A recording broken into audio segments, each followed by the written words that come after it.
मैं आपको फोकस कर रहा हूं कि आप ध्यान देने का कष्ट करें। मेरे प्रिय साथियों, किसी भी राष्ट्र का निर्माण उसकी जनता से होता है और जनता उस राष्ट्र का प्राण होती है और वह जनता उसके कर्मों के द्वारा अपने राष्ट्र को सींचती है, परिश्रम के द्वारा, टैक्स दे करके।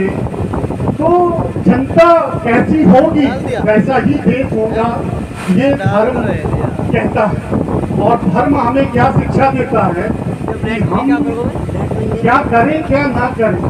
जैसी हमारी माएँ जैसे ही बच्चे को जन्म देती है और अपने शरीर से दूध रूपी अमृत जब देती हैं, लाती हैं, जीवन को पालती हैं, तो वो अपने बच्चे को भारत में विशेष तौर से धर्म और अधर्म का पहली पाठशाला के रूप में, गुरु के रूप में उस बच्चे का लालन पालन करती है। तो इसलिए किसी राष्ट्र के निर्माण में हमारी माओं का सबसे ज्यादा योगदान है। अगर हमारी माएँ बच्चे को पूर्व में ही ये शिक्षा दे दें कि वो क्या करे क्या ना करे, इससे राष्ट्र का निर्माण होगा, तो इस राष्ट्र के आज तक हिंदुत्व का नाश नहीं कर सकी कोई शक्ति। उसका मूल कारण केवल आज हमारी माएँ।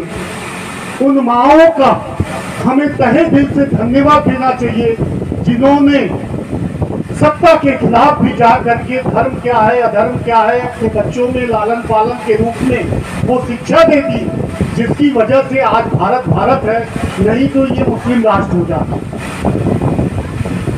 तो हमारी माओं ने जितना बड़ा योगदान किया उसको हमें सदैव एक यादगार के रूप में उनकी पूजा करनी चाहिए, उनकी आदर, उनकी समृद्धि के विकास के लिए, उनके विकास के लिए काम करना चाहिए, क्योंकि समाज वही विकसित हो सकता है जहाँ पे स्त्रियों का सम्मान होता है। आपने देखा होगा पिता शिव और माता पार्वती का जो स्वरूप है वो एक ही स्वरूप है। तो उसी तरह से ये सृष्टि के संचालन में हम जब तक उस स्त्री को उस स्थान पर नहीं देखेंगे तब तक समाज का निर्माण नहीं होगा। मेरे साथियों, हम आगे बढ़ते हैं।